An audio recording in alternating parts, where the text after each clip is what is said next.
ஐயா ராஜீவ்காந்தி அவர்களுடைய கொலை வழக்கில் குற்றம் சாட்டப்பட்டு மரண தண்டனை விதிக்கப்பட்டு அத்தண்டனையிலிருந்து மீண்டு 33 ஆண்டுகள் சிறைச்சாலையில் வாடி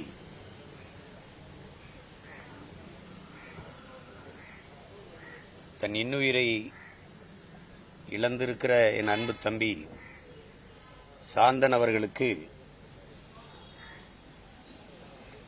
இறுதி வணக்கத்தை நாங்கள் செலுத்திக் கொண்டிருக்கிறோம்.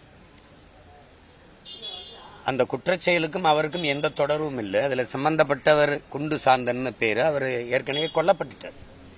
அந்த சாந்தன்கிற ஒரு பெயரை சம்பந்தப்படுத்தி அவரை இந்த வழக்கில் சேர்த்து செய்யாத குற்றத்திற்காக இவ்வளவு ஒரு கொடுந்தண்டனை அனுபவித்த ஒருத்தர் நம்முடைய தம்பி சாந்தன் அவர்கள்.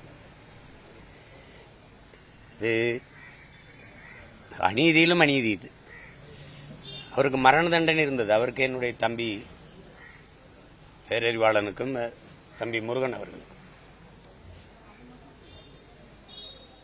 என் தம்பி அறிவு மரண தினம் நிறைவேற்றப்பட்டால் என்னுடைய உடலை என் தாய் தந்தையிடம் ஒப்படைங்கள் என்று கடிதம் கொடுத்துட்டார்.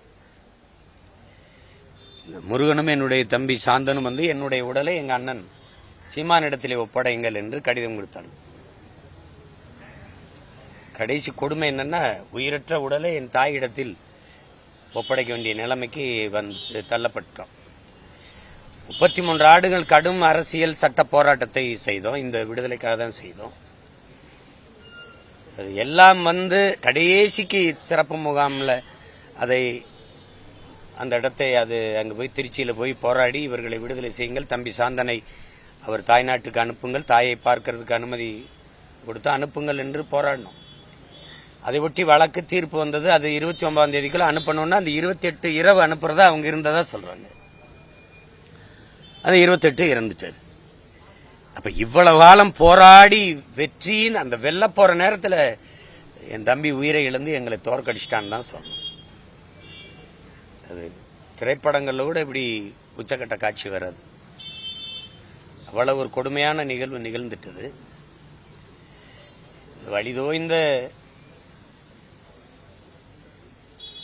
இந்த வேதனை கடத்துவதற்கு என் தம்பி கவிபாஸ்கர் எழுதின வரிகள் தான் இருக்கு.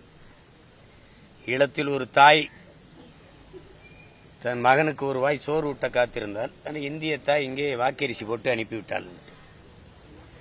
மரண தண்டனை விதிக்கப்பட்ட அந்த தண்டனையிலிருந்து விடுதலை பெற்ற அவனுக்கு மரணமே விடுதலையான்னு கேட்டிருக்கான். அதான் இங்க இப்ப சொல்ல தோணுது. இப்ப ஒரு சிறையிலிருந்து வெளியே வந்தவன மறுபடி கொடுஞ்சிறையில் தள்ளி கொன்னது இவர்கள் தான்.